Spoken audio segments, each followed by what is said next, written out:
আসসালামু আলাইকুম দর্শক, আমন্ত্রণ জানাচ্ছি কুইক বিডি চ্যানেলে। দেশ ও প্রবাসী যে যেখানে আছেন সবাইকে রমজানের মোবারকবাদ জানিয়ে শুরু করছি আমাদের নিয়মিত আয়োজন। আপনাদের সাথে আছি আমি দিদারুল আলম আরজু।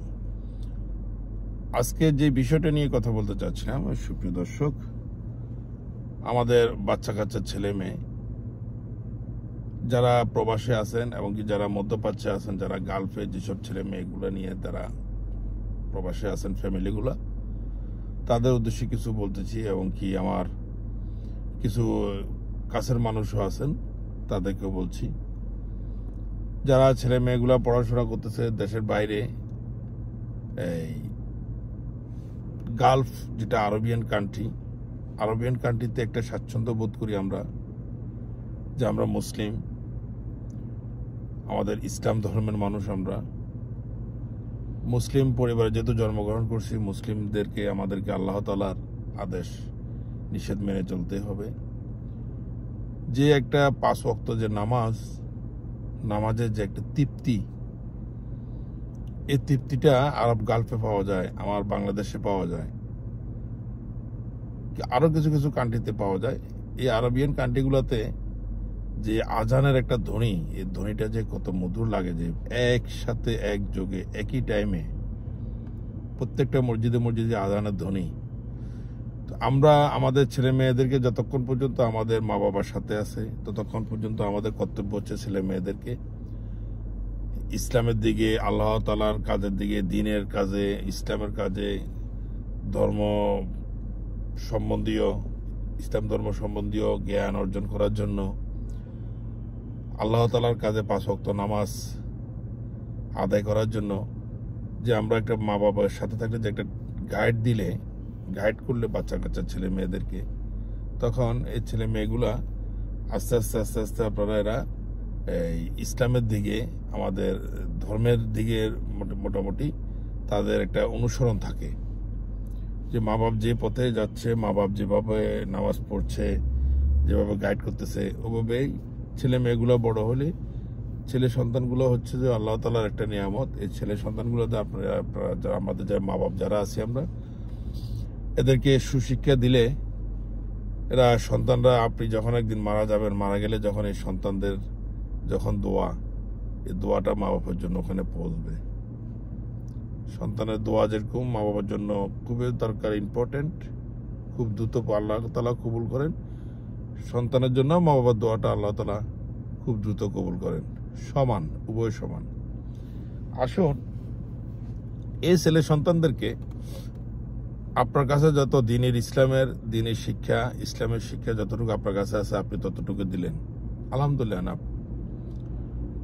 আপনি এখন এই সন্তানদেরকে আপনি অথবা আপনার নিজের মতামতে, আপনি কর্মের কারণে অথবা আপনার কিছু চাহিদার কারণে, আপনার ফ্যামিলিগত চাহিদার কারণে, আপনার মনের চাহিদার কারণে আপনি আপনি গালফে আরব কান্ট্রিতে নিয়ে এসে আপনি ইউরোপ আমেরিকাতে চলে গেলেন। আসুন, এই ইউরোপ আমেরিকাতে চলে যাওয়ার পরে ওখানে যেমন ধরেন কানাডা, সাপোজ একটা কান্ট্রির কথা বললাম, এইসব ইউরোপ কান্ট্রিগুলোতে ওদের কালচার, কিছু কিছু আমাদের আত্মীয় স্বজন, আমাদের খুব কাছের মানুষও আছেন, আমারও এক কাছের মানুষ আছেন, উনি ফ্যামিলি নিয়ে কানাডাতে আছে। আমারই প্রায় কাছাকাছি, আমরা প্রবাসও একসাথে শুরু করেছি। এখন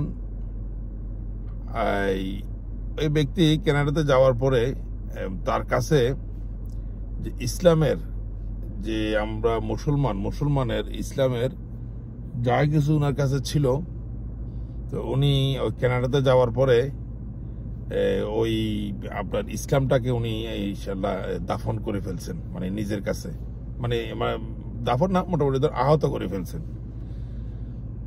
মানে আল্লাহর যা আছে, মানে ইসলামের যেটা আমাদের ধর্মের কাজ যাগুলো আছে, মোটামুটি 50% হয়ে গেছে ওর কাছে, ওর ফ্যামিলির কাছেও। এখন বাই দ্য ওয়ে, একটা সময় আমাকে উনি কিছু ভিডিও ক্লিপস পাঠালো কার একটা যিনি প্রোগ্রামে। তো ওই বিয়ের প্রোগ্রাম, ওই দেশের একটা কালচার আর কি, কানাডাতে বিয়ের প্রোগ্রামে তার ওয়াইফ, সে এবং কি তার মেয়ে, তার ছেলে, তার ওয়াইফ, সে 4 জনই একসাথে এই পার্টি ডান্স। তো এই পার্টি ডান্স করতেছে। তো এই আমির কাছে ভিডিও ক্লিপটা আসার পর আমি তখন কমেন্ট করলাম যে এটা কিসের প্রোগ্রাম, এটা বলছে ও দেশের আমাদের বিয়ের প্রোগ্রাম।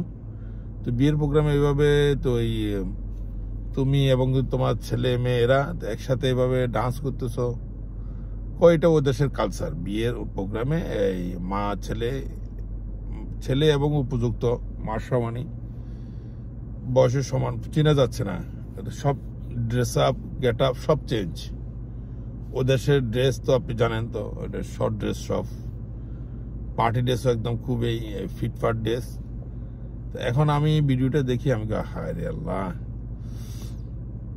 কি করলো ওনারা, যা মোটামুটি আহত করছে ইসলামকে। আর যার ওর প্রজন্মতে যারা ছেলে মেয়ে এগুলা ওই দেশে যাইয়া, ও দেশে নাকি এটাকে বলে কালচার। তো ওই কালচারে উনি ওনার ছেলে মেয়েকে কাছে টোটালি ইসলাম ধর্ম যেটা আছে এটা ওই ছেলে মেয়েদের কাছে একদম দাফনে হয়ে গেছে। ওদের কাছে আর সেই যে আমাদের মুসলমান আমরা 5 ওয়াক্ত নামাজ পড়তে হবে, আমাদের কালামা পড়তে হবে, কোরআন পড়তে হবে, এই নামাজ, রোজা, হজ, জাকাত, এই ইসলামের যে ভিত্তিগুলা এগুলা এই ছেলে মেয়েদের কাছে মোটামুটি দাফন হয়ে গেছে। তো এখন আমার প্রশ্ন হলো যে না, আপনি আপনার এই ফ্যামিলিগতভাবে আপনি ছেলে মেয়েদেরকে নিয়ে আপনি যে অবস্থানে আছেন, আপনার ছেলে মেয়েগুলোদের সুশিক্ষিত যদি করেন, যে ইসলামের দিনের আলো যদি ছেলে মেয়েদের কাছে থাকে, তো এরা যদি যখন আপনার কাছে নামাজ পড়বে, আপনার দুনিয়াতে যতক্ষণ থাকবে নামাজ কালমা পড়বে, এবং দুনিয়াতে থেকে চলে যাওয়ার পরে আল্লাহর কাছ থেকে তো আমাদের একটা জবাবদিহিতে আছে। তো আল্লাহর কাছে জবাবদিহিতে করতে পারবো, হ্যাঁ এদেরকে ছেলে মেয়েদেরকে সুশিক্ষা এবং কি এই দিনের কাজের কিছু শিক্ষা এলেম দেওয়া হয়েছে। এরা যখন দোয়া করবে তখন সফলতা মা বাবার কাছেও ভালো লাগবে, ছেলে সন্তানগুলা মানুষের মতো মানুষ হয়েছে। এই যে আমার সব সাজেশন, যেটা আমার পয়েন্টটা যেটা হচ্ছে, যেটা আমরা যে আমাদের কোনো পরিবার যেন আমাদের উচ্চ চাহিদা, আমার যারা পরিচিত জন যারা আছেন, আমার ফ্রেন্ডস ফলোয়ার যারা আছেন, এবং কি আমার হিতাকাঙ্ক্ষী যারা আছেন, এবং কি বন্ধু বান্ধব আত্মীয় স্বজন যারা আছে, কাছের মানুষ, সবার প্রতি অনুরোধ থাকবে যেন এই যে ইসলামকে আপনি ইউরোপ আমেরিকা কান্ট্রির দিকে ধাবিত হয়ে পরিবার নিয়ে, ছেলে সন্তান নিয়ে, অথবা নিজে এককভাবে গিয়ে ইসলামকে নিজের হাতে আহত করেন না, এবং সন্তানের কাছে যখন যাবে সন্তানদেরকে নিয়ে যাইয়া সন্তানের কাছে ওদেরকে নিহত করেন না। এই জিনিসটা সবসময় রাখবেন, যতটুকু সম্ভব চেষ্টা করবেন ছেলে সন্তানদেরকে মা বাবার যতক্ষণ কাছে রাখার জন্য ওটা কাছে রাখবেন।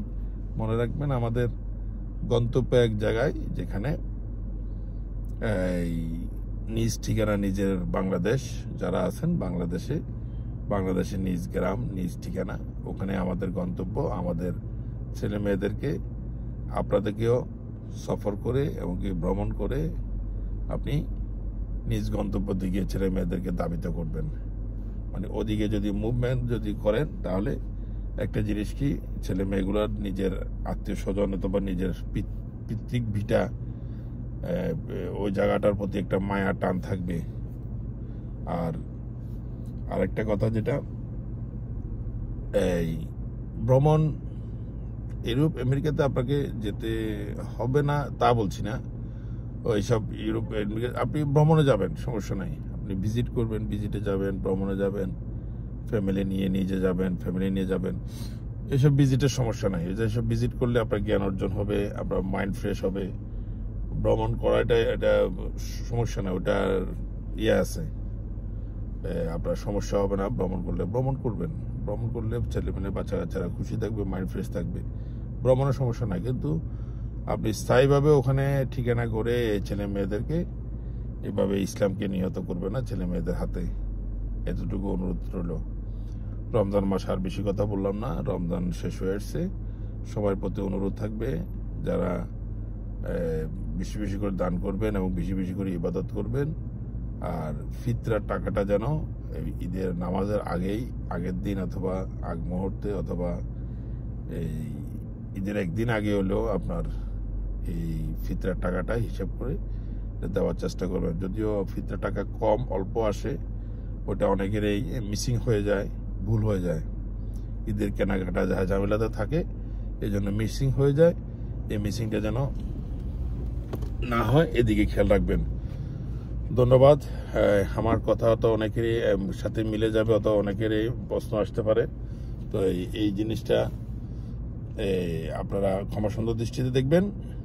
ভালো থাকবেন, আমাদের সাথে থাকবেন। আসসালামু আলাইকুম রহমতুল্লাহ। রমজান মোবারক। আসসালামু আলাইকুম। আরেকটা কথা, আজকে 20 রমজান শেষ কাতারে। আজকে মাগরিবের পর থেকে যেটা ইসলামে দিন গণনা করা হয়, যেটা মাগরিবের নামাজের পর থেকে 21 রমজান। আজকে রাত থেকে আমাদের কাতারে কিয়ামুল লাইলের নামাজ শুরু হবে বিভিন্ন মসজিদে। গত বছর আমি বেশ কয়েকদিন নামাজ পড়েছি, লাস্ট রমজানের শেষ 10 দিন। খুবই ভালো লাগছে আমার কাছে। রাতের নামাজটা অনুষ্ঠিত হয় প্রায় মসজিদে। বিশেষ করে আমাকে দেখতে পাবেন মনসুরা, যেটা আপনার আমাদের মসজিদ কাতারে মনসুরাতে একটা মসজিদ আছে, ইয়ের পাশে, ওইটাতে আলমিরার ওই পাশে অপোজিটে। তো এই মসজিদটাতে আমাকে দেখতে পাবেন ইনশাল্লাহ রাত্রে। আমরা আরো 4-5 জন বন্ধু একসাথে ওখানে নামাজ পড়ি রাতে কিয়ামুল লাইলের। আজকে 21 রমজান। এই 21 রমজানে আপনাদের সাথে দেখা হবে ইনশাল্লাহ। ভালো থাকবেন। আসসালামু আলাইকুম রহমতুল্লাহ বারাকাতুহু।